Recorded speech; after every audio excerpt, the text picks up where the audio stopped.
سرمو میگردونم سمت پایین، هیچی این دور و بر واسم نبوده، همیشه سعی نداده جواب، گاهی میشه گاهی بی نتیجه مونده. راضی نکن منو به موندنم، چون راهی غیر رفتن واسم نمونده. دلیلشم به هیچ کس نگو، بذار بگن که رفت و کم آوردش. هرچی گذشت بذار تو گذشته باشه، هرچی که ساختیم همش پیش تو باشه. همین امشب میزنم قیدشو، میرم از شهری که غریبه شد. بهت قول میدم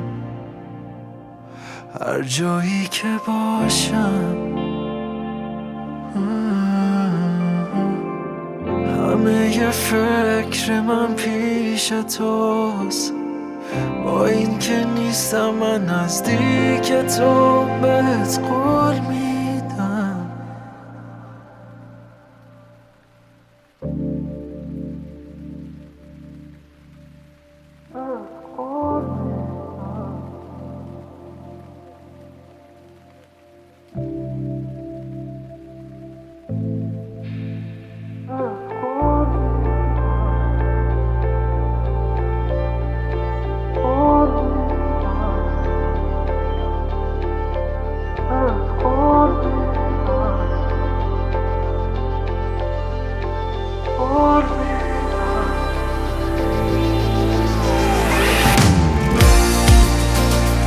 شاید این فاصله توش یه حرفی داره،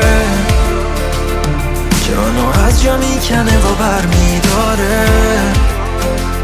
شاید تموم شهر بگن که اشتباه کار من، اما واسه من دیگه فرقی نداره. میدونم نه تقصیر توست نه تقصیر من، دیگه گفتن ازش هیچ فایده نداره. شاید همین فاصله یه روزی ما رو کنار هم، باز کنار هم بذاره. بذاره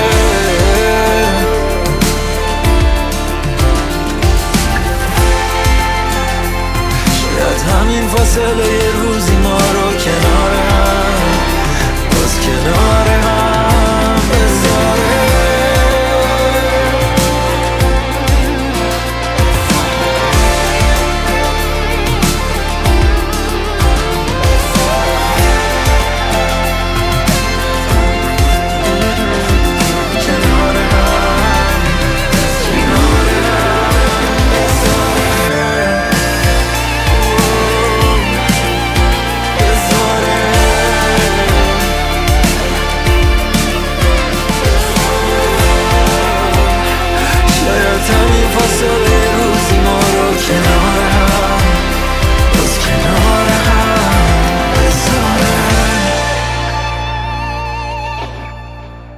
بذاره